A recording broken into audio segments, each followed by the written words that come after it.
People don't. Before we get straight into the podcast, I just want to give a huge shout out to our sponsors, Declan Kirby GAA Star. Declan Kirby GAA Star Championship Journey. It's a series of GAA team children's books written by primary school teacher and GAA coach Michael Egan. You can check it out in the link in the description down below, of course, as well. Follow the trials and tribulations of Declan Kirby and his team at Smithgreen Gaelic Football Club, recently formed but promising GAA team. The book is now available in Easons and all good bookshops, so check it out in the description down below, and let's get straight into it. Welcome back to the Football Review Show, live here on GAA Fan TV. I've got myself and John McMahon from the JMac podcast here with me. I suppose, first of all, John, great to have the Inter-County back. I mean, there was a whole host of games really to get through. I mean, we were just chatting off air there. There was nearly 20 plus games across Inter-County clubs and all the rest. So, I mean, great to have the GAA back, and definitely a lot to talk about anyway after just one weekend of action. Hi, Aaron. How's things? Great to be back on. Yeah, no, look, it was just an absolute jam-packed weekend full of action. And I suppose, look, it's a great thing to have it back, because I suppose we kind of went so long without it. And, you know, crowds can go back to games. There's no restrictions. And people just mad to get out of the house there and enjoy themselves again. And, you know, it's great because, like, geez, I was down in Carlow Shannon following the trials and tribulations of Cavan yesterday, and obviously getting a win over Leitrim. We'll talk about that later on. But, you know, it was just, the rain was coming down from the heavens. It was windy, but people had smiles on their faces. They were chatting to each other.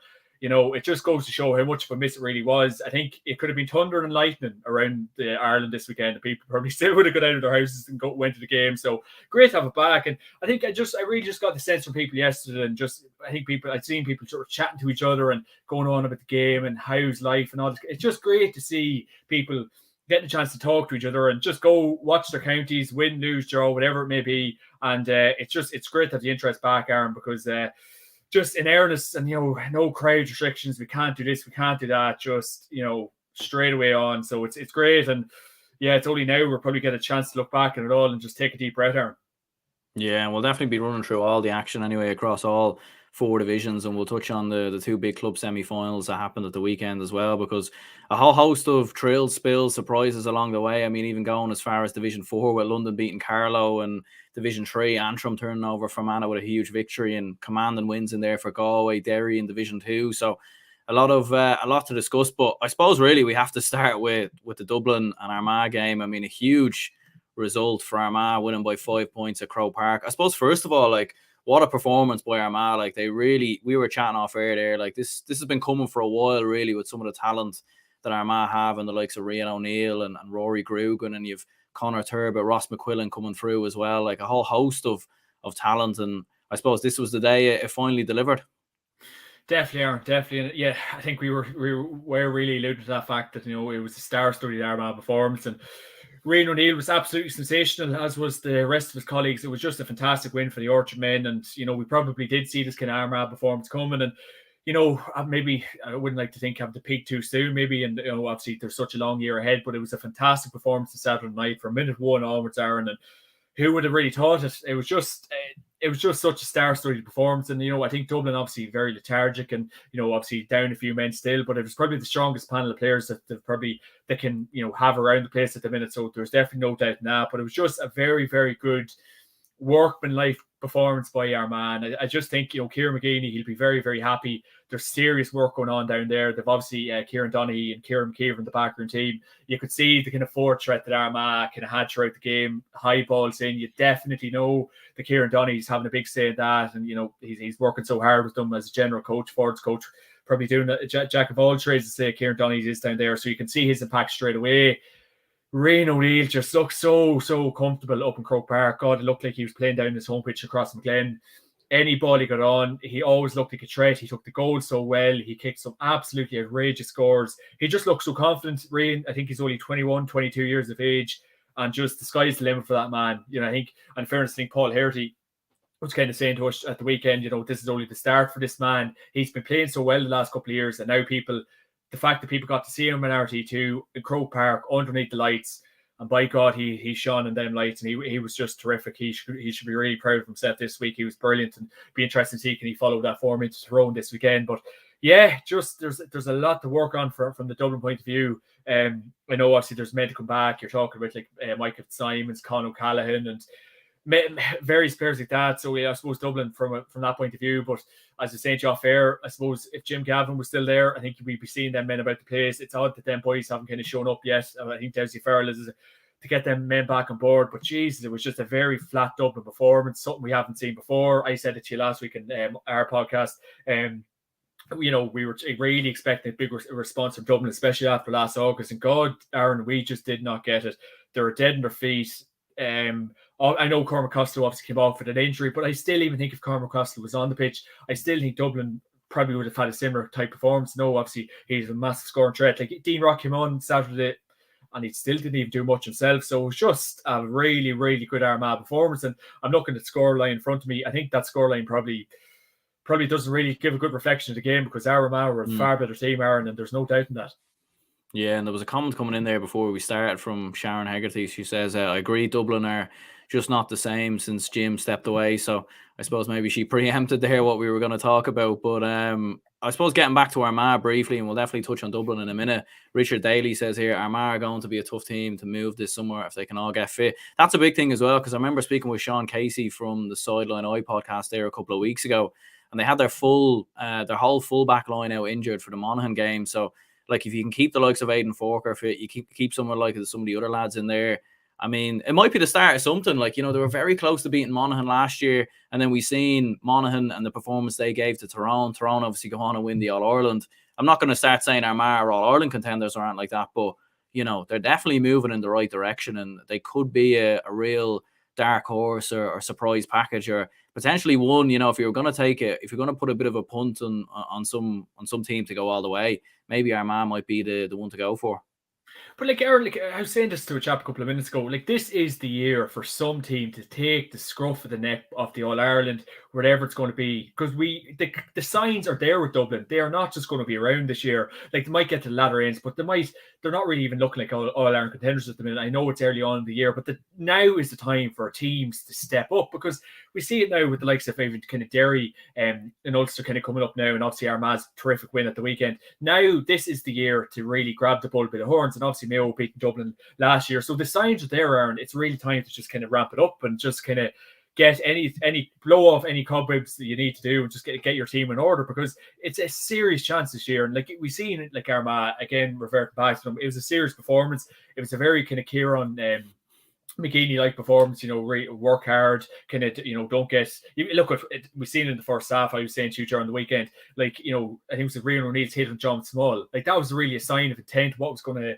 to happen. It was a terrific hit, a fair hit. And that would really set the tone for Armagh's performance. And they just came up, confidence, swagger, belief, and they just really, really put in a great performance. Can they do that for the rest of the year? That'll be the big thing. Can they, win an Ulster this year? Can they get to another ladder end of an All-Ireland? We'll just have to wait and see. But God, that was a great, nice work by Kieran McGeaney's men, and one they could definitely be proud of. So I think Armagh are in for a big year. I think now has to be the time for this team. I think now has to be the time for Kieran McGeaney. He's been there for 8 years. Something has to give. I know he's kind of got a lot of things in the last couple of years. Kieran McGeaney, people put him down for being a great manager. He hasn't won much, etc. It's now or never for Armagh, Aaron. I think this could well be the year. What this comes with. Did it win an Alliance League? I don't know. Did it make a big push in Ulster? Ulster teams are going backwards. Donegal had a poor game at the weekend. Monaghan, you can't really rely on Monaghan. Tyrone, can they repeat the success from last year? So it really is time for the teams, the likes of Derry, Armagh, these teams to really cash in now, because what are we talking? Your top 6 teams are not performing at the minute. Yeah, and I see a few comments coming in there, a few people asking to discuss Antrim, and we'll definitely get onto them a little bit later. That was a big win for them over Fermanagh, no doubt about it. But like, as we were saying there about Armagh, do you think this was a surprise result in some ways? Because I've seen some people saying this wasn't a surprise or it was a surprise. Like, personally, I don't think Armagh's performance was a surprise in how well they actually played. Like, we were chatting there before, they nearly beat Mayo in a qualifier game there a couple of years ago. And they do have these good performances in them. We've seen them against Monaghan. But I think that maybe the big surprise was really probably how bad Dublin played and how poor they were. But what do you think? No, I think the big surprise was the way Dublin probably performed, because Jesus, the dog in the street was saying during the week that Dublin were going to win that game. It was common knowledge. And Armagh just put in such a good performance. And that's probably the big surprise, Dublin's lack of performance. And we all thought, okay, here we go. Dublin start the year, win the Upborn Cup, and just go hell for leather. And it just did not happen for them. Like even like the likes of Brian Fenton, you're thinking, right, he was going to go at them on Saturday. Fenton was even quiet. I think it was just probably a strange performance, but I don't think we were overly surprised, because in fairness, there has been so much talk about the likes of Armagh and Derry kind of come up through the ranks now, and everyone's saying now's the time for them. But I don't think we were surprised by the Armagh performance, because obviously it did have everything. Just probably surprised by Dublin's lack of intensity, lack of ideas up front, expecting Dean Rock to come on and win you the game.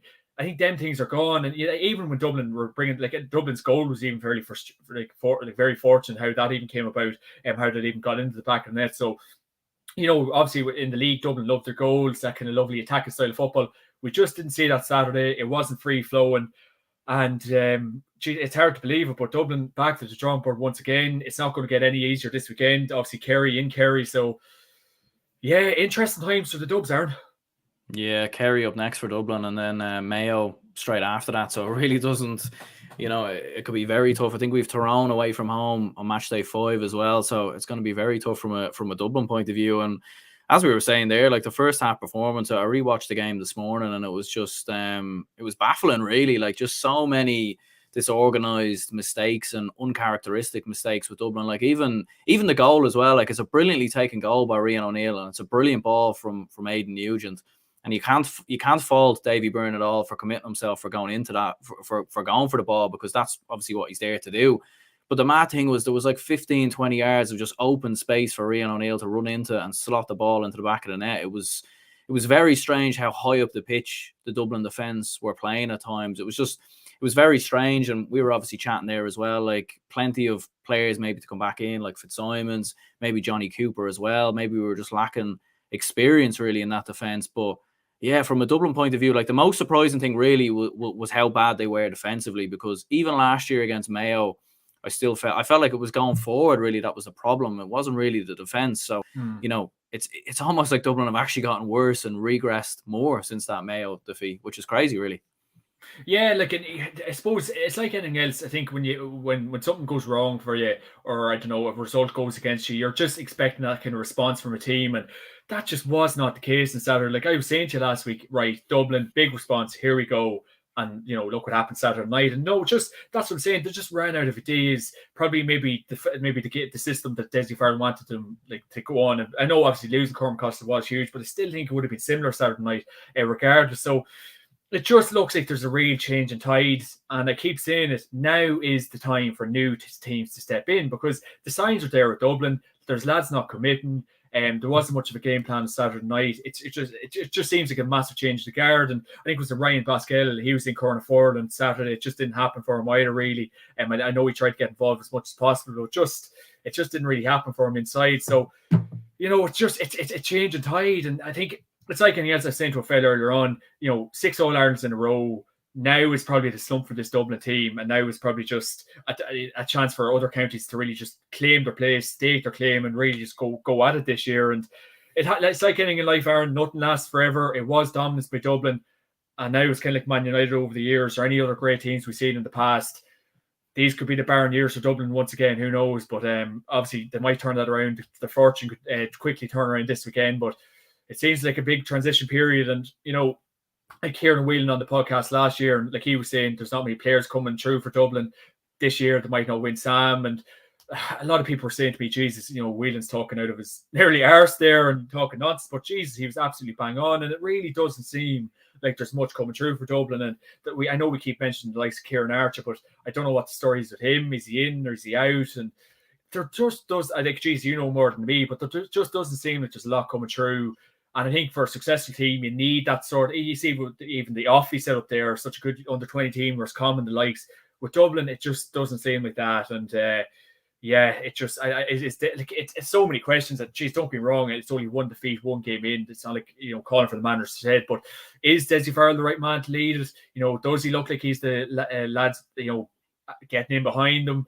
Does he have the dressing room? Is the respect there? More questions than answers, I think, at the minute, Aaron. Yeah, definitely. And I think the young players, to be fair, like a few of them I thought performed well. Like Lorcan O'Dell, who came off the bench, I thought made an impact, and Cameron McCormack kicked a brilliant point, I remember, early on in the second half, and it was a tough night for Lee Gannon. Like it was a difficult night, no doubt about it, and certainly probably a learning curve for himself in that game. But yeah, the worrying part is as well, like from a Dublin point of view, especially with it being the league, is obviously you have a lot of people saying it's only January and this and that, and there's not much to go. But obviously the league and the championship very condensed this time around. Like the championship starts in April, so before we know it, really the league is going to be done and dusted. It's going to be finished. It's going to be over, and we'll be straight into the championship. There really isn't too much time for Dublin to work, training wise, to maybe change the system or try and improve. So like the big worry really is like, I don't know if Dublin have what it takes really to turn it around. There is still 6 more games to go, and we seen Tyrone last year when they got hammered by Kerry. They reevaluated and they kicked on, but I don't know. Like I just think Dublin have a lot more work to do maybe than we thought at the start of the year, anyways. Well, yeah, like it just, I think as well, the options don't even seem to be there on the bench. And I think like this crack of, maybe relying on Kilkenny and Fenton to kind of dig you out of games, teams will probably switch on to that now. And I know they are two absolutely sensational footballers, but, teams will switch on to that. You get your man markers on them. And, I just don't think that'll wash. You need more than 2 players to win you the likes of an All-Ireland or that. So I just keep saying it. Now is the time to really just go at it. And I think, it just doesn't seem like there's many kind of options off the bench coming on. I just, even with the likes, I know Paul Mannion, he's involved with Kilmacud at the minute, but he just has no desire to come back onto the county team. And Jack McCaffrey just looks like he's completely gone. I know we referred a couple of minutes ago to the likes of Mick Simons, and I think there's word on the street of Con O'Callaghan potentially committing to the hurlers this year. So it just seems to be very odd. Maybe it's so funny, Aaron, like obviously with the commitment of the game, and obviously again that's probably for another day's kind of conversation. But maybe it's the fun going out of it. Have they won what they've won, All Stars and Leinster titles, All Ireland titles. Have a lot of the lads said, right, that's me done. I've achieved all I want to achieve. Is there lads taking extended breaks? But at just this current minute of time, it just doesn't look like a very strong Dublin panel probably as a whole. And there doesn't just look like, I don't know, even if Kilkenny or any of the boys were to go off. Like if you really do think about it, Kevin McMahon's gone the last couple of weeks.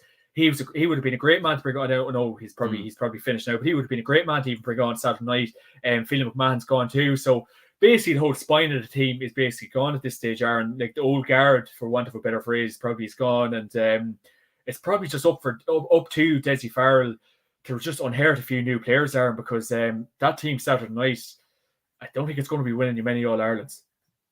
Yeah, and there's a comment coming in there from, hello, my name is James. He says, can we take a moment to talk about how terrible a referee Joe McQuillan is? And we'll definitely, we'll get on to Dublin Joe a little bit later anyways. But in terms of Dessie Farrell, I mean, I've seen on Twitter really, and even I was out Saturday night and I was chatting to a few people, and I feel like it was the first time really where I've seen a lot of Dublin fans really turn on Dessie Farrell, and a lot of people calling for his head and all the rest. Like, I don't really agree with the whole soccer kind of culture in GAA in terms of calling for managers' heads, especially after one game. Like, if you're, it's not quite like Chelsea or Man City where you get rid of a manager and then you have another one lined up. You have a pick of options, really. You can go in and offer this amount of money for this type of manager. It doesn't quite work that way, and don't really know who'd be able to come in and make a difference at this stage. But what's your opinion on all the Dessie Farrell, I suppose, criticism? Like, one thing is for certain anyways, if results do continue like this, it's very likely that he won't be the manager next year anyway.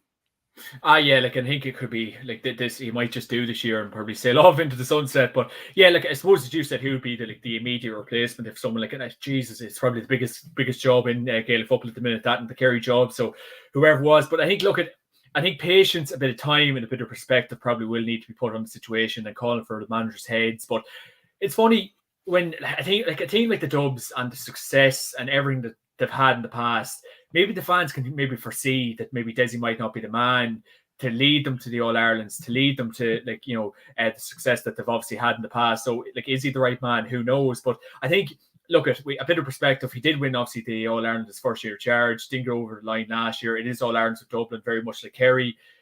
This year will tell a tale. If he doesn't win it, who knows?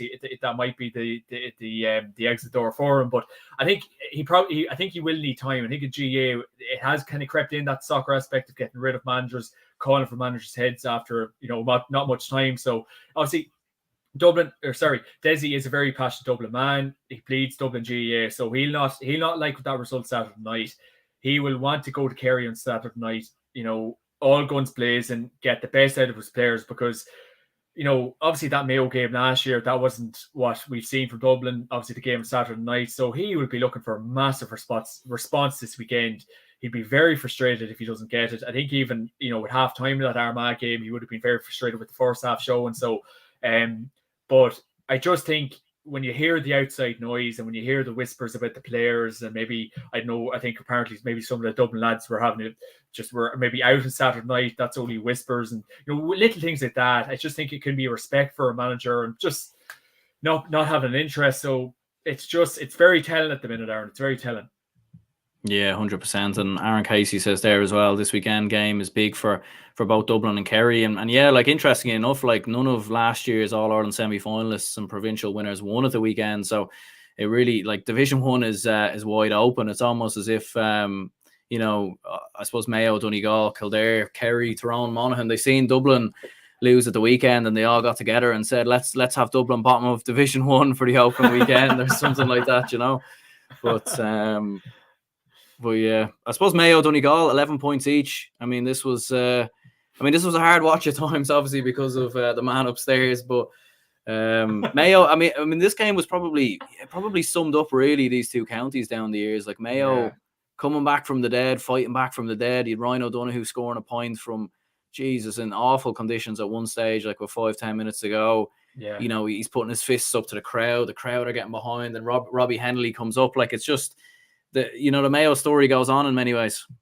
It definitely does, and Jesus, like what way would you describe Mayo? As a fella said to me earlier on, it's like a girl in a nightclub that really likes you, and she keeps coming back, even though you're pawning her off, maybe. But look, with the Mayo story, I'm not sure what's really going on. Like I think with like that result at the weekend, 11-11, I was lucky enough I missed the game by all accounts, so I was happy enough. I think I was following Cavan's glorious Division 4 game against Leitrim. We'll talk about that in a couple of minutes, but look.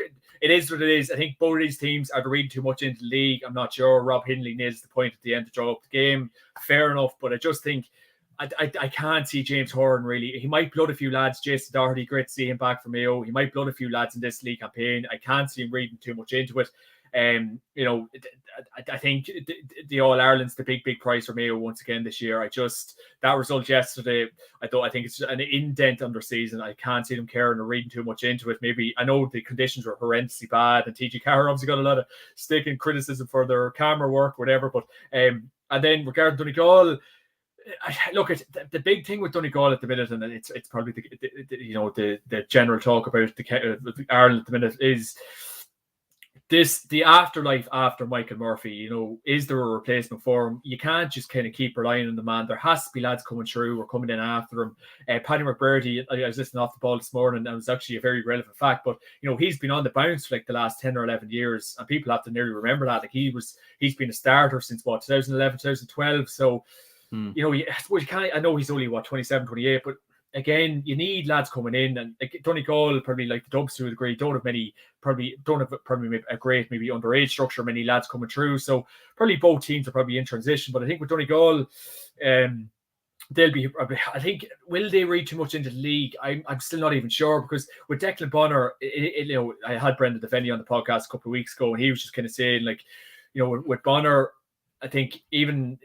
With the players he's got there, like the likes of him, McGee there, Neil McGee, he's been around for so long, 35, 36. Like these lads, they're only nearly hanging on because there's probably nothing else really coming through. And I know we've seen a couple of retirements with Donegal the last couple of years, but I think Donegal, I don't know what kind of year they're really in for this year. And I know obviously they'll probably not read into that result much yesterday, but I just think this crack of constantly having to rely on Murphy to dig you out, and, McBurty as well, I just don't think that's going to wash anymore. You need a couple of new lads coming in. And I know, obviously, Ryan McHugh was talking about during the week, having a big year and stuff. But I think with the likes of Armagh and Derry really, really getting strong this year, I don't know. I think Donegal could be licking their wounds again this year once again, Aaron.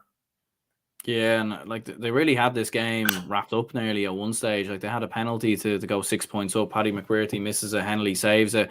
Mayo were down to 14 men as well. Like really, Mayo did come back from the dead completely in this game to rescue a point. And I think if you're a Donegal fan, okay, yeah, fair enough. You're probably looking ahead and thinking, this game probably isn't going to matter too much. But again, there were probably similar trends there to Tyrone last year, Cavan obviously in that Ulster final as well, where Donegal seem to they do seem to sort of just let go of themselves a little bit sometimes in the final 10 to 15 minutes. And maybe I don't know if it's game management or something like that under Declan Bonner that they struggle with at times. But, but at the same time, you have to give credit to Mayo because they really did go at it. And as you said, Jason Doherty, great addition back into the team. Ryan O'Donoghue, still potentially have Killian O'Connor, Oisin Mullen to come back in there as well. Aidan O'Shea was on the bench as well. So, I mean, plenty of positives from that point of view. Yeah, like you just do have to hand it to Mayo. Like they just keep coming back with new ideas, and I think I thought Kieran McDonald was actually going to be leaving the panel, but he's going to stick around for another year. But look, so that's obviously great to have him on board for another year. But yeah, like in fairness to Mayo, they just keep coming back, and in fairness, like if they can get Killian O'Connor fit again, Jace Doherty's back. The other corner forward, Ryan O'Donoghue. So like there's plenty of talent there. Oisin Mullen staying put. So like God, like we probably don't want to get too preempting things, but look, could this be Mayo's year? Could they really strike a chance for the All Ireland once again? We know for a fact they'll probably be at the latter end of it again. So this could be the year potentially Mayo get over the line. Who knows? Obviously with Dublin regressing and the other counties having to sort themselves out. So Mayo, in fairness to them, they keep coming back with new ideas, keep coming back with new players. Oisin Mullen staying put is a huge addition to them. And I just think that game yesterday, the conditions, everything goes with it. Maybe it might be okay this weekend, but conditions obviously is a huge part of playing football. But I just don't think they'll read a whole pile into that result yesterday. Rob Henley's kick at the end to equalise it for them. Yeah, look, I suppose it's just a bit of a run out for them more than anything against probably a lackluster Donegal team. But yeah, you really do have to hand it to Mayo because they just keep coming back. Seen an article there a couple of days ago with Aidan O'Shea's involved with the team. Is he going to come off the bench? Are they going to start him? So that perspective will be interesting. But a big thing for Mayo is if they can get Mr. O'Connor fit again this year, by God, they'll be back once again. Yeah, 100%. And I suppose next time Mayo are involved anyway, next week away at Monaghan anyway, hopefully we can see the game a little bit more, and it isn't like we're looking through, I don't know, a Dublin bus window or something like that. You know what I mean? Like hopefully we get to see them in action a bit more, because it was a hard watch at times in the first half, and you can't really blame TG Cahir at all. Don't think it was their fault in any way whatsoever. It just so happened to be the conditions the way they were, Yeah, no, I think TG Carr put up a picture or tweet yesterday saying we were asking the man above, can he settle the weather down? That a smart response, fair play to him, because I think Mr. James O'Donoghue he's crawled out of the deadwood the last couple of weeks. I think he's off the ball pundit now. He was tweeting saying, "Oh yeah, like get the camera sorted and all." But I'd like to see Mr. O'Donoghue standing up on top of the podium and pissing rain and wind and trying to get cameras dry, Aaron. But yeah, look, in fairness, TG Carr, fantastic coverage. By God, they're at everything, and the coverage is second to none. So look, they'll get their house in order this weekend, no doubt. 100%. Yeah, Kildare Kerry, that was another game as well that sprung up a bit of a surprise in some respects. Like, I think a lot of people have Kerry as All-Ireland favourites and maybe as the team to go and win the league. And considering how strong that they were, or how strong they went in the McGrath Cup and how well they performed, I think a lot of people were expecting Kerry to probably win this one quite comfortably. But there was a comment coming up there earlier. I'll get it on the screen there now in a minute. But you have to give a lot of credit to Kildare here, because they made life very, very difficult for Kerry. And that sort of, I felt like under Jack O'Connor, Kildare were a little bit soft at times. Like even when Dublin played them in that Leinster final last year, it was very, very comfortable. There wasn't much, fight or spirit really there. And I feel like now under Glenn Ryan, Anthony Rainbow, Johnny Doyle, all these guys coming in, there's a real sort of connection between the management, the fans, and the team. And you could really feel that in this game, because, this is one of them games I would have loved to have been at, because the atmosphere looks second to none. Definitely, Aaron. I suppose, look, no better men to have involved, because I think Paul Galvin's been added in the last couple of weeks. Anthony Rainbow, Johnny Doyle, Glenn Ryan, like, Jesus, no better men to have involved, Aaron. Like, Jesus, like they bleed Kildare GAA, so like there has to be that passion. Something has to give up in Kildare, because Kildare have always had fantastic footballers. Daniel Flynn is just, he's just a sensational player if he gets going. In fairness, I obviously only see the highlights of the game, but no, it looked like a very good performance by Kildare to kind of probably keep Kerry at bay for large extents of the game. But obviously David Clifford had quite a good game too. But no, it was a real kind of workmanlike performance from Kildare, and kind of just having that confidence within the players. And Jesus, like that, the management team that's there, like any lad worth his salt within Kildare, this year, he'll be mad chomping at the bit to play, because that is the best about Paul Galvin coming in. You could learn so much of him. So I think, the sky probably is the limit for Kildare if they can just get, the plans in place. It looks like there's a big push on this year. We're getting obviously Glenn Ryan, Anthony Rainbow, Johnny Doyle, Paul Galvin all aboard. I don't know how they managed to get Paul Galvin up. That's an absolutely brilliant coup. Did Paul Galvin have a bit of a say in that result at the weekend? Did he have a few hints and tricks to give to the Kildare lads to draw against probably the second or first best team in Ireland at the minute? So it was a sensational result. I think it'll be absolutely vital for Kildare to kind of make Newbridge a real kind of fortress for them. I think they'll really need to cash in there, because obviously for survival in Division 1, so they'll need to make Newbridge an absolute, just a hunting ground for other teams. So yeah, a good result for the Kildare men. And then obviously from the Kerry point of view, Jack O'Connor's first league game, he's back. The reception was obviously going to be interesting. We touched on that in my podcast last week. It was interesting to see what kind of reception he was going to get. It looked fairly heated, but that's as expected for the circumstances he kind of got himself into.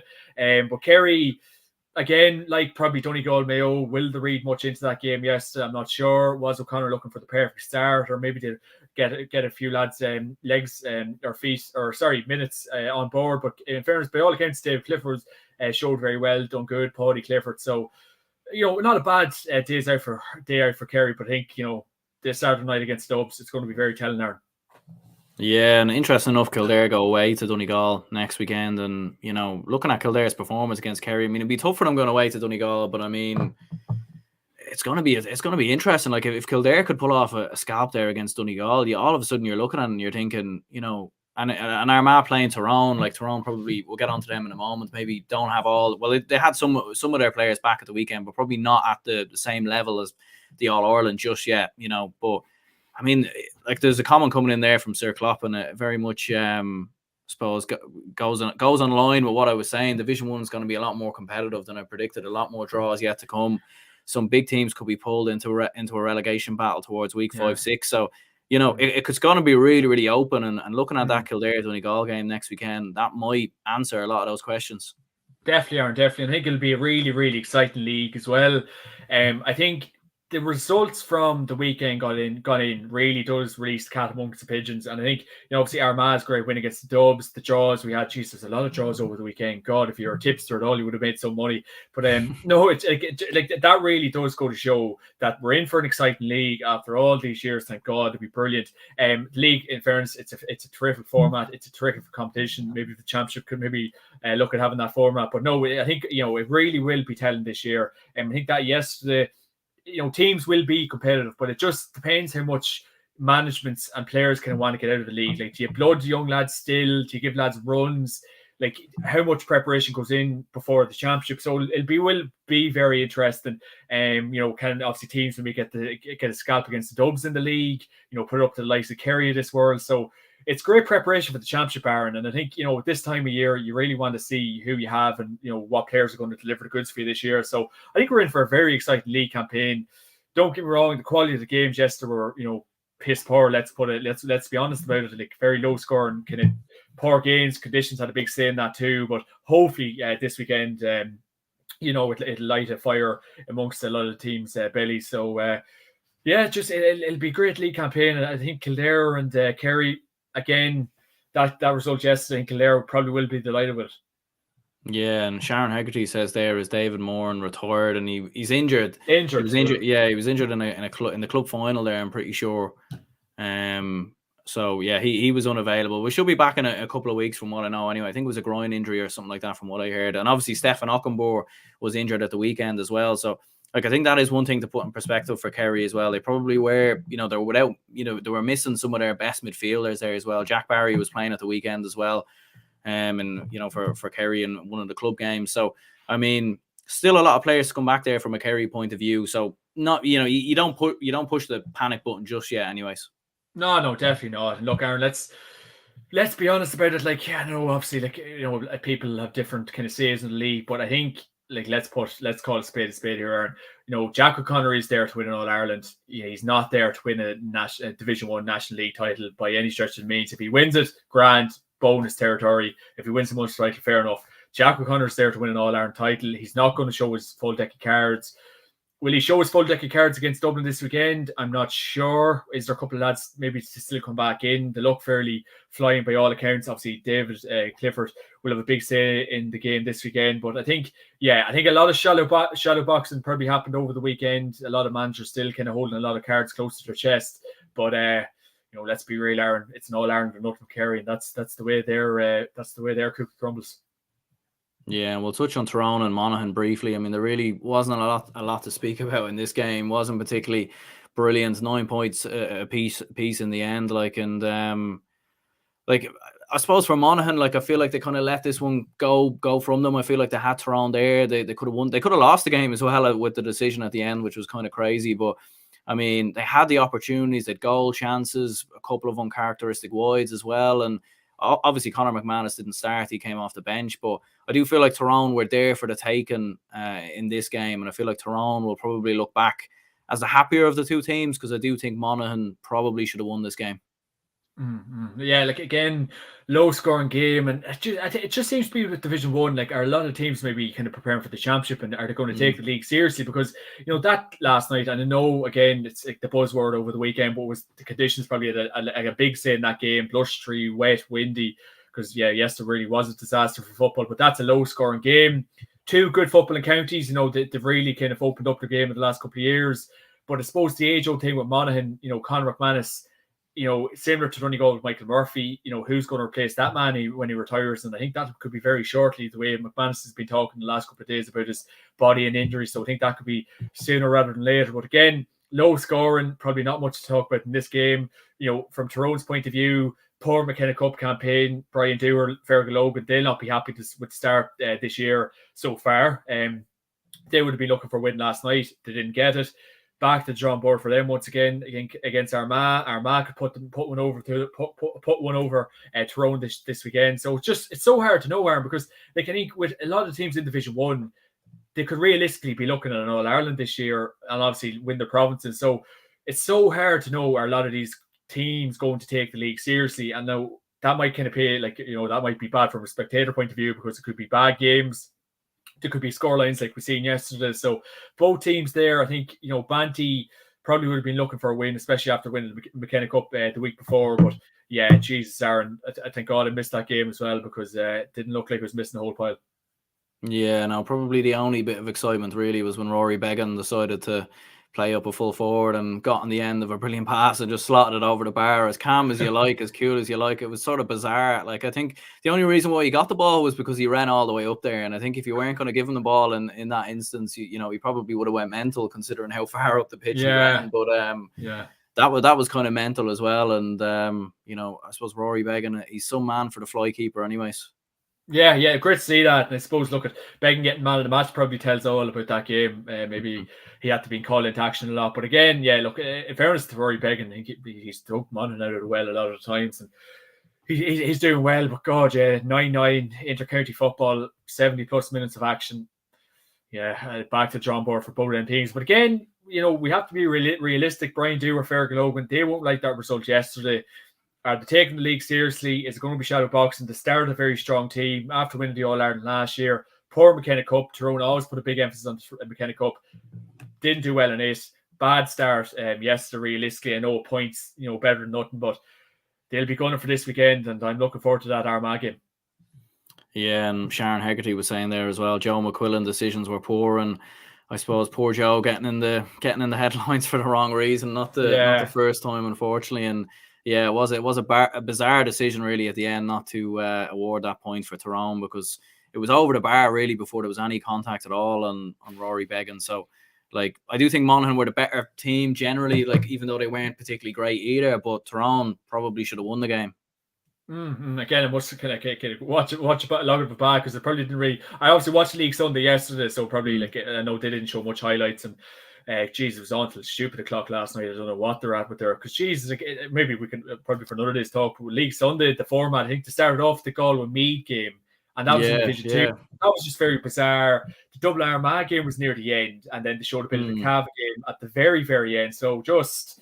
I don't know, maybe they're a bit of a rethink of the Sunday game, but geez, we're talking about that years at this stage. But again, Joe McQuillan, I know he's a fellow Cavalman, but Jesus, his reputation's very dodgy. Aaron, a lot of people maybe say he's a club referee, maybe at best, but he keeps getting these big games, and I don't know, he might have to go do a few courses maybe online, Aaron, or something, get it better himself. Yeah, and I suppose we were touching on the Division 2 games there as well. Like, obviously, a lot of these games unfortunately weren't available to be streamed, so we were relying on the Allianz League Sunday, I suppose, for their 5 to 10 minute, I suppose, coverage of each division outside Division 1. But it was Galway 114, Meath 6 points, and I mean, I suppose the main talking point I got from this was Meath not scoring for 45 minutes, which is kind of incredible, but for Galway, from what I heard anyways, they were back to sort of the pre-pandemic Galway under Porrick Joyce. Yeah. It was back to that kind of display, and I think playing in Division 2 might actually help them, because they'll play a couple of teams, they'll build up a bit of confidence, and they might be able to go on a bit of a winning run, which really has been lacking for Galway in the last couple of years. Look, in fairness, like, you kind of have to take the positives from every situation, but I think with Galway Division 2 this year, they can build blocks, they can kind of get a bit of momentum back, and maybe kind of get up to that standard that Division 1 is. I think Porrick Joyce will be looking for a massive response. Keane O'Neill involved there. Poor Divley, is it John Divley, is involved as well. So they're two serious men to have on board. So he'll be looking for a massive response. To have the footballers always did. Is Comer fit? I'm not sure. Shane Watts played well at the weekend, but Andy McEntee apparently done no interviews after the game. Tick as a bull, not happy. Of course, he's not going to be happy with 6 points, not scoring after 45 minutes. Back to the drawing board for Meath. It was just a remarkably bad performance by them. Like, let's not sugarcoat it. I don't know where they're really going with that. That's Division 2. Meath would want to look for a good start in that game, and Jesus, beggars belief. Not to score after 45 minutes. Jesus, I don't know how you can set up a team like that, or what goes wrong. I do not know. And it's not like Galway park the bus. It's not like Galway sit men in front of your main men. So I think you'll be very, very disappointed with that. Andy McEntee, I think he just about got in for the year ahead. Regarding that decision, the county board must have came up with something, and he thought to himself, right, is he the right man to take us forward?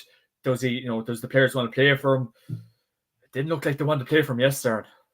Yeah, and I was just having a look there. Like, Shane Walsh with 8 points, very, very impressive without doubt. Like Robert Finley with 2 points on the day. But as you were touching on it from a Meath point of view there as well, like I know like a few people will say, well, it's the first game and there's still a long way to go, but all the games matter, all the games count. It's the same amount of points for a win on match day 5 as it is on match day 1. So and with tier 2 coming in as well, with Halcyon Cup, and you have a lot of very good teams there in Division 2 as well. Like, I know we'll get onto Offaly and Down in particular. It'll probably look like the two maybe obvious contenders to go down, but like from a Meath point of view, like this isn't the first time as well under Andy McEntee they've had a massively underwhelming performance like this before against the Dubs and multiple Leinster finals, really. Even last year in the first half as well. It took them a long time to get going. You think of the Kildare game last year in the league as well. They do seem to have massive inconsistencies, and like I do think Andy McEntee should be praised for bringing through young players and being a part of the changes, getting them up to Division 1. But it's hard to know if it's working at this point now. Yeah, and I think that seems to be the elephant in the room. And I think if he just about got in this year as well, I think that can be quite telling. And I know he did fight his case to lead the Meath senior footballers ahead this year, but I think it just doesn't bode too well. And I suppose when you're hearing from the camp that he didn't want to do interviews after the game, and don't get me wrong, a bad day at the office for Meath football, but you don't carry yourself as an intercounty manager after that. You don't shy away from the media. The scoreline doesn't lie. Paper doesn't refuse ink. This is always going to be up in the headlines. There's no point turning away from the media. I think that was quite ignorant by him. I just wouldn't be in favour of that, and many people would. He's the manager of your intercounty team, so if you're hearing that kind of things from the camp, that's not great. Is the buy-in there with Meath at the minute? again, is there many kind of players coming through for them? And as you said, there is that kind of inconsistency. I know that a very good second half against Hughes in the Leinster Championship last year, but can they turn that into a 70-minute performance, a 50, 60-minute performance? And intercounty, you can't just expect to play well in one half and do well for the rest of the year, kind of thing. So a lot of work needs to be done up in Meath. But from Galway's point of view, Shane Wall scoring 8 points, that's very encouraging signs. And I really do think the right men are in place for Galway this year, because Cian O'Neill, John Dively, and Pádraig Joyce, 3 great men to have at your helm, and all the lads will be chomping at the bit this year, I'd imagine. And again, Galway, they've always been a very good footballing county, play a lovely brand of football. Can they get back to the form of pre-COVID from 2020? Wait to see, but that's a very good result yesterday. Yeah, and Sharon Hegarty says there Meath could beat Dublin this year. Don't know if that's a wind up or what the crack is. Steady on a bit there now. Like I think Meath need to start winning a couple of Division 2 games really before. But who knows? We'll probably be in the same division next year by the looks of things. So maybe we'll get 2 meetings maybe next year. But Jesus. Moving on, Derry and Down. Derry 110, Down 6 points. I've seen some of this game on obviously on Allianz League Sunday, and watched some of it on GAA Go this morning as well. Some of the game Allianz League. Sorry, on the side note, Aaron. No, go ahead. Yeah, but our Allianz League Sunday's coverage is just. You're just not inspired by it. And I know Oisin McConville, Jason, I was saying to a fella how Oisin's getting all the time, because I see him on Irish Examiner podcast, see him second captains, to see how he's getting the time to talk about it. It just goes to show there's not many good pundits probably around these days. I really lack of, but you just wouldn't be inspired watching Allianz League Sunday at all to can prove it. But maybe that we can analyze the League Sunday probably in another podcast. But you're saying before I put it in there. Yeah, just in regards to Derry and Down, I mean, there probably isn't really too much to speak about here. Like, we'll fly through some of the results really from Division 2 and Division 3 and Division 4. But, I mean, in terms of this game, from what I've seen anyway, I watched the first half, I haven't watched the second half. I don't think Derry were anywhere near their best, but I don't think Down really offered much at all. Like, 2 points in the second half. Whole host of changes in their team. And you'd be worried for Down at this point, but a good result for Derry.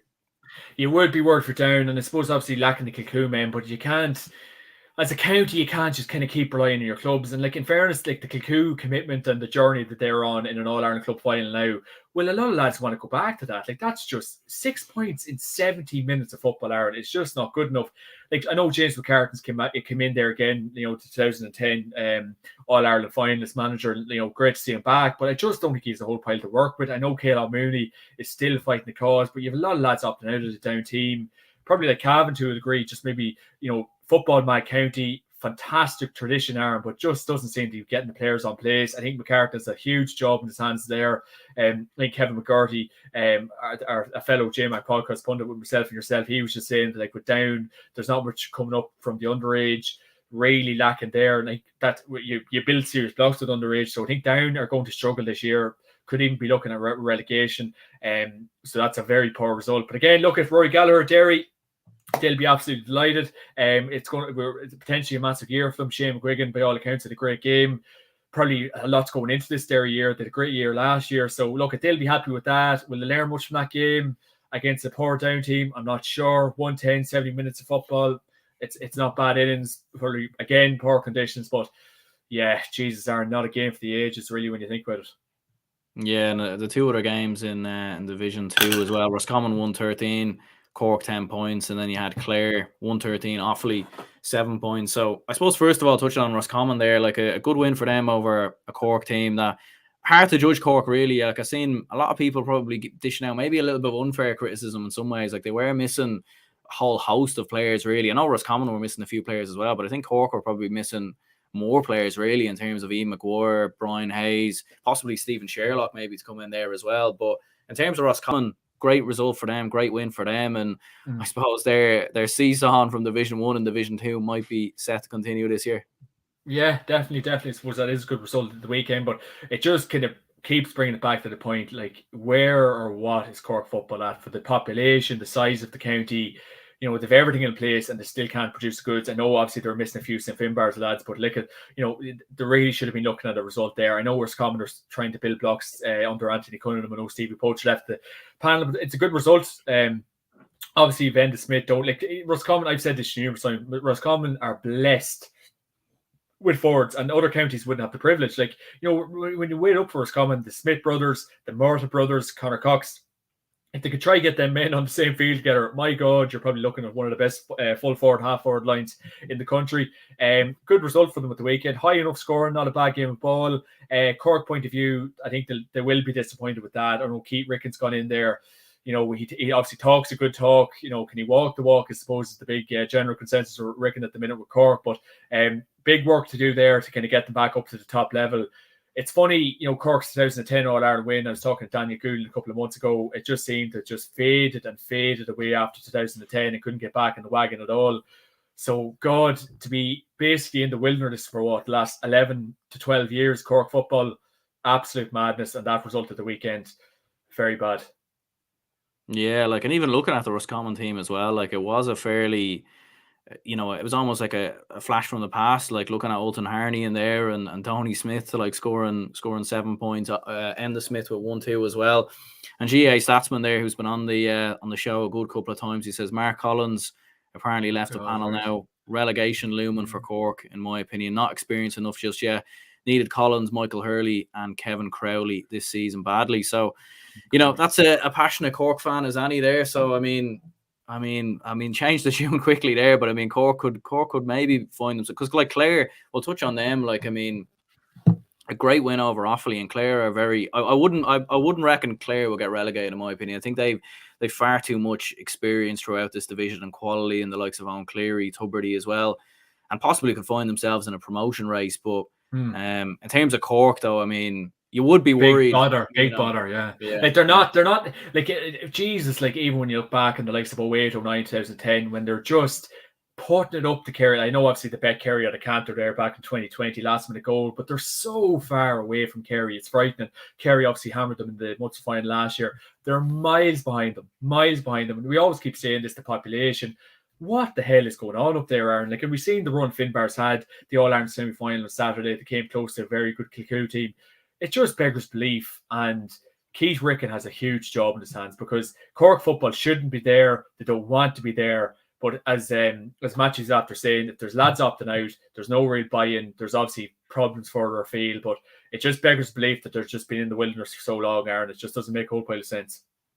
Yeah, next one says there, Offaly were 5 points to 1 point up at one time during the Clare match. And yeah, I remember keeping an eye on the scoreline on the Score Bio app, and I was definitely thinking maybe Offaly might be able to pull off the surprise win there, but Clare come back and obviously won the game quite comfortably in the end. Just running through some of the Division 3 scores, and I suppose in particular, really, obviously we were touching on Allianz League Sunday, and they were asked any big results or big score lines, and the fact that they just ignored Antrim's, demolishing really of Fermanagh, such an experienced team in Division 3, and Fermanagh, a team that was in Division 2 not too long ago. This was a big win for Antrim, to go there, to go to Brewster Park and beat them as convincingly as they did by 9 points. Obviously none of us seen the game, but in terms of the result, big one for Antrim.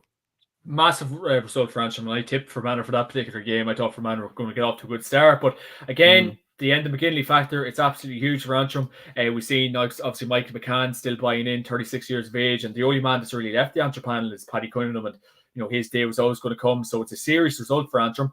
Bad start for Fermanagh. I know obviously Fermanagh, they will be very disappointed with that, because that's home. Brewster Park is an absolute fortress. I know, Jesus, they obviously did make it to fortress, obviously getting over the line against us last year. But no, that's not a great start for Kieran Donnelly down in Fermanagh. Antrim can take great spirit from that. They're up from Division 4. Fair play to them. They're building blocks. And I think, Enda McGinley does deserve huge praise. And Steve O'Neill is down there giving them a hand as well. So, you're going to learn so much from Stevie, one of the best forwards to ever play the game. So, fair play to Antrim, because I definitely tipped for man in that game. And the Saffrons, they could be on the rise. Obviously, I know they're playing ourselves in Ulster in the first round, so that'll be an interesting game. So, no, it's a serious result against all odds, Aaron, because, Jesus, I definitely did not feel, I definitely thought that was a Fermanagh 2-pointer, especially at home, Brewster Park. And, I think Fermanagh, Division 3, will they solidify it? Will they stay put? It's hard to know if they keep kind of performing like that, obviously not. But Antrim, fair play to them, because, God, I did not see that one coming. Yeah, me neither. And they had 9 different scores in total on the day, which was very impressive, I suppose, from an Antrim point of view. And yeah, Division 3 is extremely hard to call, because even all the other games, you'd 1 point victories, 2 point victories, and Westmeath against Wicklow, like Westmeath winning that 116-2-8. Was keeping an eye on the Score BO app on this as well. And at one stage, I thought Wicklow might be able to pull off the shock here and pull off the big win. Like, they'll be happy enough with their performance going up against, one of the favourites really for promotion. But in the end, I suppose Westmeath's experience maybe just got the job done. Definitely. I think with Westmeath, they probably are a Division 2 team. Like, and I think the quality of player they have, and like I was talking to Ray Kennellan just before Christmas there, and he's an absolutely fantastic player. They've John Heslin up front. Like, Westmeath are gifted footballers, and I think they could even be looking at a promotion hunt this year, because that's a good result against a Wicklow team minus Shawnee Furlong. Obviously, I think he called it a day during the week last week, so he's going to be a huge loss to Wicklow men. I think his last game was actually against us, and he sank us, so goes to show how good he was and is. But yeah, good result for Westmeath, and obviously they'll be happy with that. It's a good start as expected. They were obviously probably always going to beat Wicklow. Can Westmeath, look for the promotion hunt? We'll just have to wait and see. I suppose, from a Westmeath point of view, they'll be putting a lot of emphasis in the league. Probably not looking at a Leinster Championship really this year again. Obviously, Dublin, I think, obviously, if they get their house in order come Championship, they'll be winning it again, no doubt. But good result, high scoring game, great to see, because the last few games, God, where the hell was the scores? 70 minutes of football, 116-2-8. It's good going. A very, very high scoring game. Jeez, I don't know why. You probably should have been tuning into it. It looked like a great game. But yeah, good start for Westmeath. And they'll take a lot of credit for that one. Yeah, and Sir Klopp says there, could we see Antrim versus Dublin next year in Division 2? I mean, sure, look, it'd be a good trip away for Dublin fans. I don't know. A long time since we played Antrim anyway. I don't know if maybe we ever had in football. Yeah. Maybe a stats buff down in the comments down below, or a clever person, more clever than us, can let us know if Dublin and Antrim have played each other at some stage in football. Obviously, they have plenty of times in hurling, but not in the football anyways. But the other two results, we'll just run through them quickly in Division 3. Like, two cracking games by the looks of it. Louth 110, Laois 3-9. Laois getting the win there, like big away win there for Billy Sheehan's men. And then Limerick 4-9, Longford 1-11. So a big result there from a Limerick point of view. Any thoughts on them two games?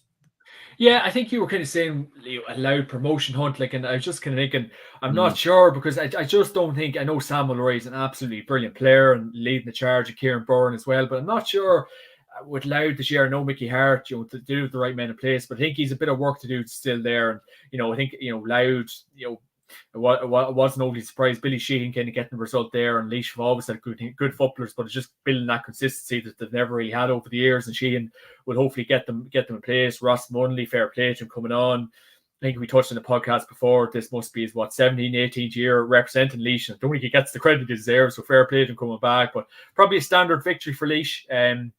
Regarding Louth, I don't really see much for them in this league. I think they probably are a Division 4 standard team now. That just Mickey Hart, I think he's a lot of work to do with them group of players that could be looking at relegation potential, because I can't really see Louth really putting one over the likes of Longford or Limerick if both of them teams can have their house in order. But we'll wait and see. Limerick Longford, obviously a good result. I would have tipped Longford for that particular game, and obviously Longford's under the new management of who is it, Billy O'Loughlin, I think, and then Mickey Hannon and Paul Brady's given a hand there too. So not again another high scoring game. God, it looked like a brilliant game of football. The Leesiders to be absolutely delighted with that. Division 3 high scoring games. It's just a disaster. Didn't get much more of them. Yeah, we had an answer to that question already. Last time Dublin and Antrim played was 1956, so we're going a long way back there anyway. A little bit before our time anyways. I love your profile picture. Is the next one? Who's that?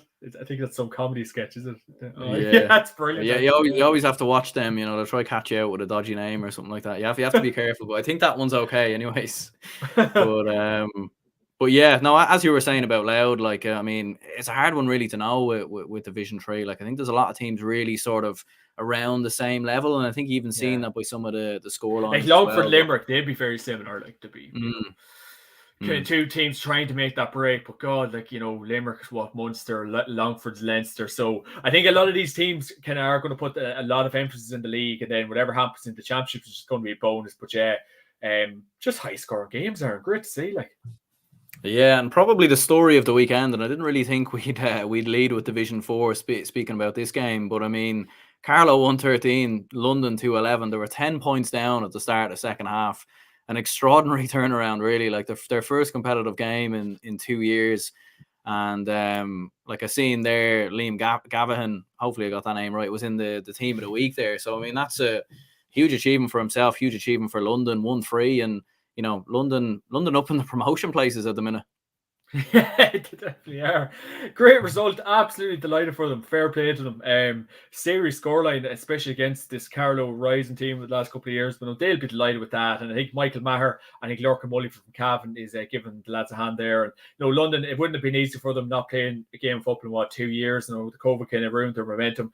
Fair play to them. A serious result. A massive shout out to Michael and the lads.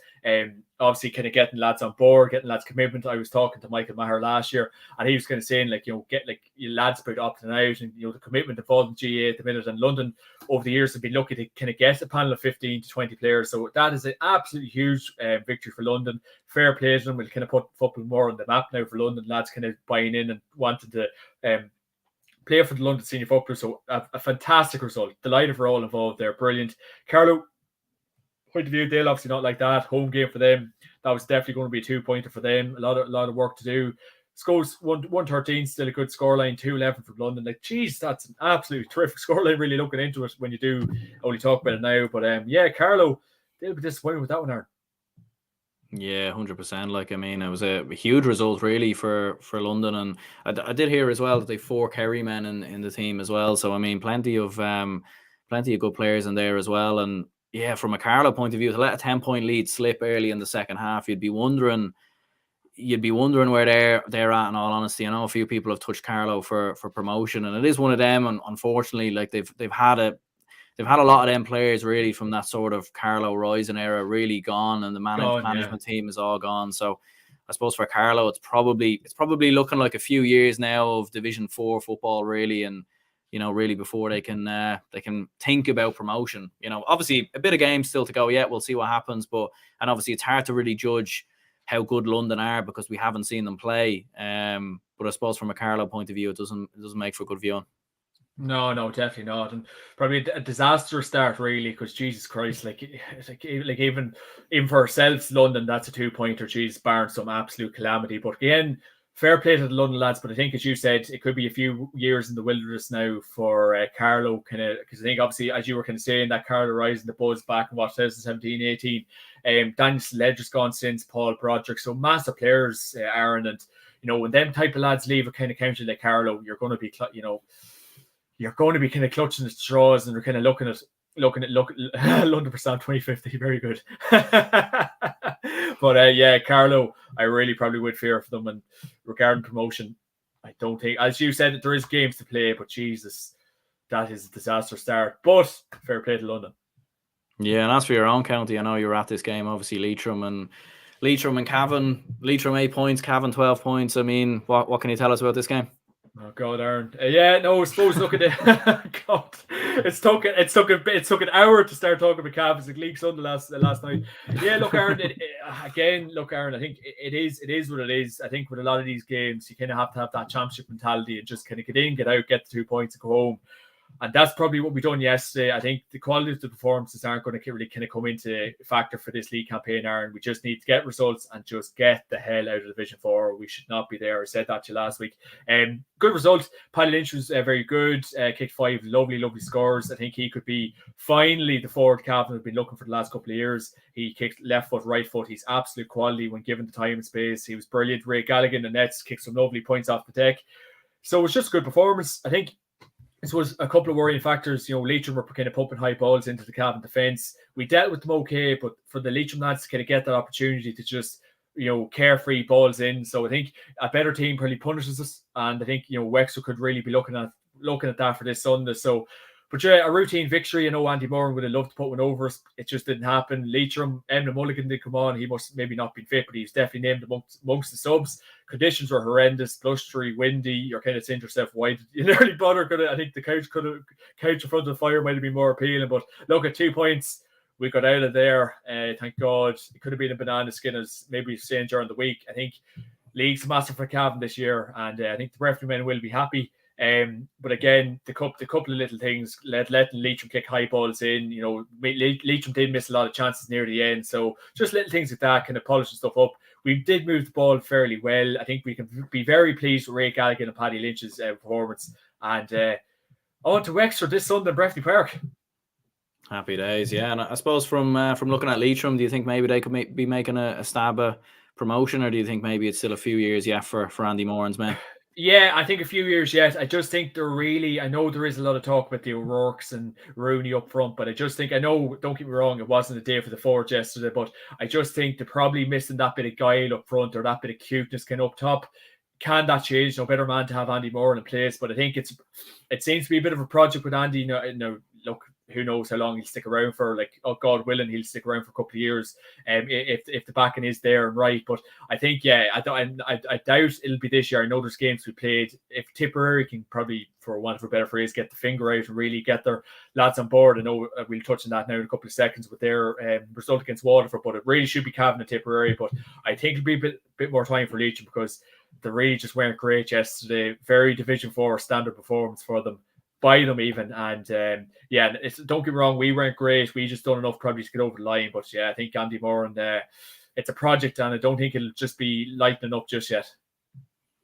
Yeah, and Sir Klopp says there, Cork versus London in Division 3 next year, and GAA Statsman with just the type of result Boris needed to ease the pressure. So maybe could be having a party yet, maybe in Cork next year, maybe if it all goes to plan. We'll see what happens. But you were mentioning there Waterford and Tipperary. That was I tipped Waterford to win the game in my own podcast there on the preview show there, the game day preview. But I think it was more so out of probably just the fact that Tipperary just always have these inconsistent performances within them. And from what I heard, Conor Sweeney was shooting the lights out. He finished the day with 7 points. Apparently he played top class.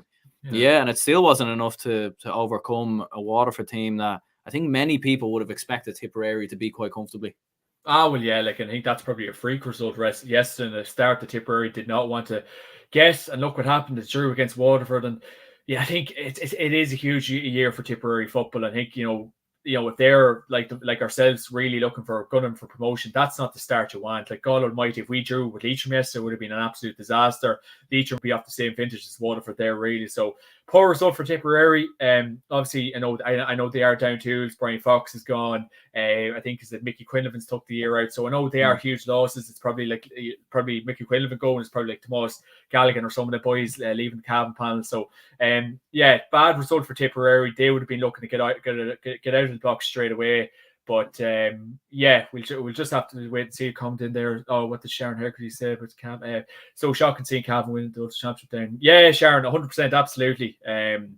It's not where we want to be, but I think, as I said a couple of minutes ago, championship mentality towards every game. Get in, get out. Performance nearly doesn't matter. Just get the 2 points, and if it's 3 or 4 points win, we just need to get out of there, Sharon.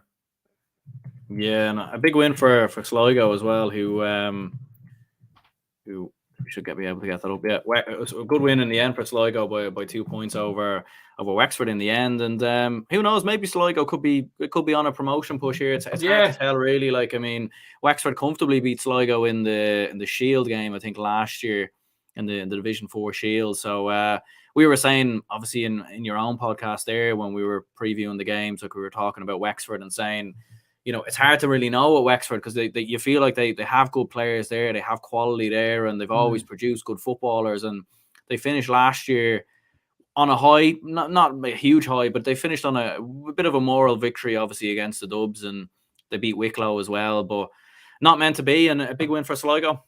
Yeah, good win for Sligo, and obviously Tony McEntee, no better man to. Or is it John or Tony? I think it's one of the McEntee brothers. Thinks it's Tony up there. So that's obviously a good result for Sligo. We'll be playing them now in a few weeks. There's some tasty footballers up in Sligo. Obviously, Pat Spillane son has committed, so I wonder will he be okay for the Cavan game. Be interested to see Mr. Spillane maybe take to the middle of the field against Tomas Gallagher. That'll be a good battle. I still need to hear Daddy's opinions on that. I think he did say the opinions on the RTE podcast last week. I must listen. But Wexford, look. I don't know what's going on up there. I know obviously Paul Galvin's been up there in recent years, and hurling is to the forefront. And I know Paul Galvin has kind of made comments about that, the situation up there. Matty Ford doesn't seem to want to have any interest there. So Wexford, again, a lot to work to do, I think. And obviously, is the right people in place? Do they have the players? It's a poor enough result. I know we have them this Sunday. Hopefully, 2-pointer for Cavan. It's home advantage for us as well. So we'll be looking for a win there. But poor result for Wexford. But yeah, Sligo, as they could be a dark horse this year. There could be potential promotion candidates. That's a good win, a good start away from home. So yeah, a very good result, I must say. Yeah, and I suppose moving on to some of the club results then, obviously from the weekend. Obviously, I know you didn't see Kilcoo, St. Finbarrs. Obviously, you were away watching one of the Cavan Club games. But I suppose from a Kilcoo point of view, big win, 118 to 113. Bit of madness at the end of normal time from Aidan Brannigan. But and Kilcoo still able to play with 15 men in extra time, which is quite baffling, really. But look, fair play to them. Like, they keep proving a lot of people wrong. Some people saying, are they overrated? Are they this? Are they that? But they showed enough against this Finbarrs team. And at the end of the first half, there was a period really where you thought Finbarrs have Kilcoo rattled and maybe they might be able to pull off the win. But Kilcoo had enough in extra time to get the victory.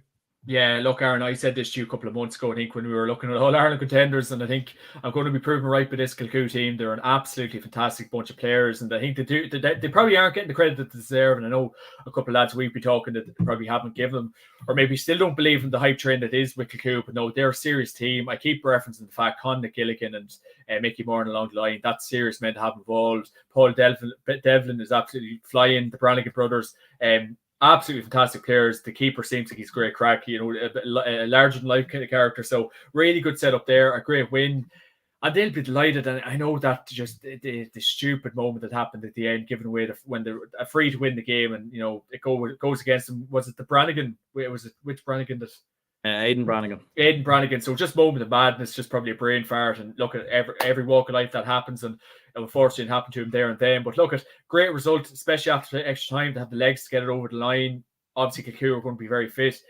It's going to be a mouth-watering All-Ireland final against Kilmacud now in a couple of weeks' time. But yeah, they'll be delighted with that. St. Finbarrs, obviously they'll be very disappointed. I think that they really did believe in themselves to win that game. A Cork team, very dogged. Can they go back and maybe help the Cork senior footballers out now? Geez, a bit of a miracle needed up there, so be interested. But yeah, they'll be disappointed. Great win for them. But yeah, Kilcoo, the journey keeps going. They'll want to right the wrong of 2020 All-Ireland final. They'll be mad to win it. The right men's in place. So the sheep farmers keep marching on. Yeah, and in the other game, then you had Kilmacud Crokes 111, Padraig Pearce's 8 points. It was a very hard watch in the first half, very slow game. You were kind of waiting for it to get going, but Kilmacud Crokes, like, a lot of options coming off the bench as well. Like, you've seen Cian O'Connor coming off the bench, Conor Casey as well. And even without Mannion, they're showing their steel, really, and they're showing their quality all across the pitch. And up, Kilmacud Crokes Kilcoo final. I think that was probably a final a lot of people might have expected, really, like around the start when you were kind of doing all the previews and whatnot. But and there it is, Crokes against Kilcoo in the final.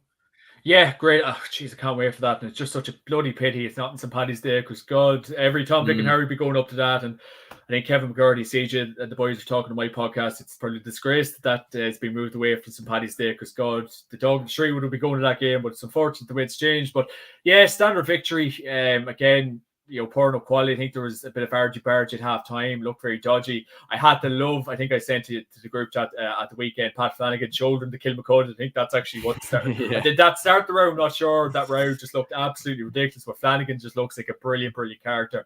So fair play to him, just giving the Kilmacud lad a nudge. But Kilmacud's great steal. Craig Diaz was absolutely brilliant. All these boys don't get the credit they deserve. Like, even Rory O'Carroll, Aaron, like, Craig Diaz had an absolutely brilliant game on Saturday night. He should take great pride in his performance. And then obviously we all know about how good O'Carroll is. They've done so well without Mannion. Mannion, I think, is ruled out for the final. The Kilmacud manager confirmed today, so that's going to be a huge loss. But they trucked on well without him. Padraig Pearce's didn't put much of a fight up. They can be proud of themselves getting that semi-final. Fair play to them. But standard routine victory for Kilmacud. We might have thought, I think you predicted the penalties in that game, but God, it didn't look like it was going to go that way at all. But Kilmacud, fair play to them, routine victory, and I tell you what, Aaron, roll on that final. Yeah, absolutely. And you mentioned Craig Diaz as well. Like, and I remember putting it out there before, like, about him potentially coming back into the Dublin team. And I know I think he's in his early 30s maybe, or something around that anyways. But I don't know. Like if maybe he wouldn't want to come back. I really don't know. I suppose you'd have to ask him. But when you looked at Dublin at the weekend against Armagh, like and how lackluster they looked really around midfield, and we know Brian Fenton's been looking for a partner for quite a while, and obviously Craig Diaz was in the Dublin team a few years ago, and it probably didn't go as well as he would have planned anyway. Probably but just doesn't have the interest. yeah. Yeah, sorry, Aaron, but no, I just don't think he's the interest, and the buy-in maybe from him just doesn't seem to be there. With a lot of maybe them kind of Dublin French players that were back in 2011 or 12, just doesn't seem to be the interest. I'd say the Kilmacud commitment is probably I wouldn't say it's good as, but I'd say it's a massive commitment as is. They're all Ireland finalists, so I'd say the commitment is probably there. He's a sensational player. Like, geez, some of the points he was kicking there Saturday night was brilliant. So he probably would be an option for Dublin, Aaron, but I just don't think he's the interest.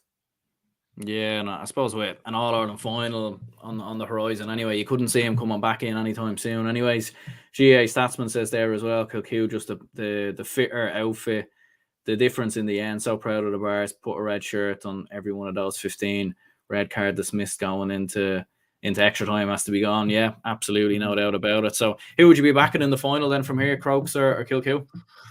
God, you'd be a brave man to call that. That particular game, I just think the hurt from 2020 will probably drive Kilcoo on, and I think they'll need, like, knowing Conor Gilligan like you do and Mickey Moore, and I think they'll leave no stones left unturned. I think there'll be a big push to win it this year. So I'd be thinking Kilcoo, obviously with my Ulster hat on, but I just think with maybe, I know Kilmacud had them couple of games of Croker, and people will say that'll be a big factor, but I think there's a big push for Kilcoo this year. So I'd be looking at Kilcoo. I think it's just different this year. They've fought back from hard games. They're battle hard, and the players to probably get them over the line. And it just seems like it's different for Kilcoo this year. They've been on an incredible journey. I know those a final against Derry Gonley, very bad game of football. Derry Gonley didn't put up much of a test, but I think it's different this year. The hurt from 2020. And the Brannigan brothers are just playing the football of their lives at the minute. So I think it's Kilcoo's year this year. And you're probably Kilmacud this year, do you reckon, or who are you thinking? It's hard to know, really. Like, I've gone against Crokes a lot of times this year. I went against them in the Dublin final against St. Jude's, and I fancied Naas maybe to turn them over at one stage as well. But fair play, they keep coming back. They keep bouncing back from all the different obstacles that's thrown at them, whether it's a Paul Mannion injury, and they faced a lot of tough opposition along the way. It's very hard to call. I'd probably, I'd love to see Kilmacud Crokes obviously get over the line and get the victory. Like, obviously a big club in the south side of Dublin, and have produced a whole host of top-class footballers down the years, and it'd be great to see them back at the top table again. I think 2009 might have been the last time they won, or maybe a little bit before that. But it'd be huge for them. And look, for Kilcoo, I think they, the most impressive thing from Kilcoo is the amount of different scores they're getting. Like, even in the semi-finals, I think they finished with 10 or 11 different scores, and just mad, really. Like, they've so many different options all across the pitch. Yeah. They don't rely on one or two individual talents, and like, when you look at the team, really, it's not like they've got a whole host of top class inter-county footballers or anything like that. They just work really well together, and they seem to all be in sync, which I think is the most impressive thing. Well, Aaron, you see, they just know how to mix it, and that's the sign of a good team. Like, if a perfect example, Derry Gonley, they park the bus. Kilcoo, right? What way do we adapt to that? What do we do when we're in that situation? They know how to get around every situation. Like, when one of the Brannigan brothers run, the lad obviously wears the skins and the odd boots, and keeps getting a lot of praise and crack at the weekend. But God, if he's putting the ball over the bar, I know people's going to care what he's wearing, but he had a great game at the weekend. But when they all move. Like, they have a plan B for basically every situation, and that is the sign of a good team. And I just don't think they probably get the credit that they deserve, because God, they're putting in some shift this year. And I keep saying it, like, when you've obviously Mickey Moore and Conor Gilligan, you are going to go places. And, I just think it is their year this year. But no, they are seriously impressive. When your wing backs are scoring outrageous scores, that's when you know you're in business. I really like Paul Devlin. I think he's a fantastic finisher up front. Obviously, we all know about Jerome Johnson. Like, Conor Lafferty as well. Great brains of the game, Aaron. Like, they really do have it all. And I don't know what they're going to do to get the praise that they deserve, because there is probably a lot of people that's not convinced by them. But God almighty, even if they win the All-Ireland, maybe people might take notice then. Yeah, like, I suppose Sheelan Johnson and Michal Rooney as well, I thought were very impressive. And obviously Noel Kane in goal. Very experienced goalkeeper there. Like, Yeah, and like having Conor Lafferty on the pitch is like having a third manager, because he obviously has his he was at the down under 20s. He's with Trinity College as a GA coach there as well, so he knows the ins and outs of the game. He's smart, he's cute. He was on the senior football panel for what, 10-12 years. That's like having another manager on the pitch while playing. So oh look, they're going places, Aaron, and I think they're going to be winning the All Ireland next month. I'd well believe it. Yeah, no, I'd probably lean towards that as well. Like, if Crokes had Mannion in there, maybe they might get over the line. But obviously, he's 100% ruled out. Obviously, following Robbie Brennan's interview there, Barry Walsh says, "What is your opinion on Knockmore as a young team coming up?" Well, I suppose from what I've seen of them anyway, like they do have a lot of players, I suppose, around the right age profile. And I seen Aid Norm was in the Mayo team, Pierce Rutledge was on the bench, and Kevin McLaughlin. So Knockmore are definitely a team that could dominate maybe in Mayo for a while anyways, but we'll see what happens over the next couple of years. What will be your moment of the weekend then? Would you go with Cavan's historic win over Leitrim, or what do you think? Oh God, the standard of football, it's probably the least amount of moments that there was down in Sean McDermott Park yesterday. I think Rian O'Neill's performance against ourselves was just absolutely terrific. He was fantastic. From minute one onwards, he's took the goal so well. He's 21 years of age. He just had an incredible game. He just looked at home in Croke Park. He shot the lights out. So yeah, Reid's performance against a lackluster Dubs would be my moment of the week. Yeah, I'd probably go along with you as well. I suppose even as tough as it was to take as a Dublin fan, like his performance was out of the world really, and even his finish, his goal was exceptional. You just know by him too, Aaron. Like you just know, obviously, and like as Paul Herty was saying to us at the weekend, like he's been around for so long, and now he's finally getting applauded. But you just know, I think Oisin McConville's actually his uncle, so that's the writings on the wall. But you know he's going to be a quality player. He has the charisma. It's funny. There's a phrase you nearly know, but the head number he's going to be a class act. But he has he's the confidence. I think I tweeted this. He's the confidence. He has it all. Like that hit in John Small. Like what other Armagh player was going to do that? Yeah, that set the tone, really, didn't it? Set the tone, he was with Johnny Murta, like our fellow JMac podcast member, was saying that he was even saying that like Rian, like obviously Johnny failed him across the game, but he's a confident young fella. Like he just goes at it, and just the world is oyster. So yeah, I'm expecting big things from him, and he's finally getting the plaudits he deserves. So, Rian's performance was just exceptional. There's obviously a couple of more moments you could have probably looked at. Obviously, Robbie Henley's last-minute point against ridiculously bad conditions. That was a big moment for the Mayo lads. London's great win against Carlow. So, obviously, other sensational moments. But you maybe London's win and Rian O'Neill probably on parity. Yeah, 100%. I'd agree. Definitely. Like I think you can't dismiss definitely London's victory over Carlow coming from 10 points down, and I'll be fascinated to keep an eye on them now over the next couple of weeks and how they get on, and whether they could potentially find themselves in a bit of a promotion battle. It'll be interesting to see. But yeah, look, listen, cheers, John, for coming on as always. And I'll link down your podcast down below. I suppose if anyone's looking to find your own podcast, obviously I go on there from time to time as well. Like where can they find it? Yeah, you can find me on Twitter at the JMac Podcast, and you can find me on my other social channels on Instagram, JohnMacM15, and on my GAA Swap and Sell page, GAA_2_gear. And you can find me on YouTube. All the videos up, and I had a great chat with you last week as well, Aaron. So yeah, really looking forward to chatting about the games and preview and review. And I had you on, of course, last week with Johnny Murta and Conor McKenna. So really looking forward to having you on, as I said to you a couple of weeks ago. So it's great excitement so far this year. And thanks for everyone for watching so far. It's been brilliant. And thank God it's all back, Aaron. Yeah, perfect. Yeah, and cheers anyone who tuned into the live stream anyway and left any comments. And yeah, if you could subscribe in the bottom right corner, leave a like and leave a comment down below your thoughts on the weekend's action, that'd be much appreciated. And if you're listening on audio podcasts, if you could give the podcast a rating on Spotify or Apple Podcasts, it just helps it to get noticed to more people. So cheers anyone who tuned in. See you all later. And cheers, John, for coming on. No worries, sir. Up, Calvin.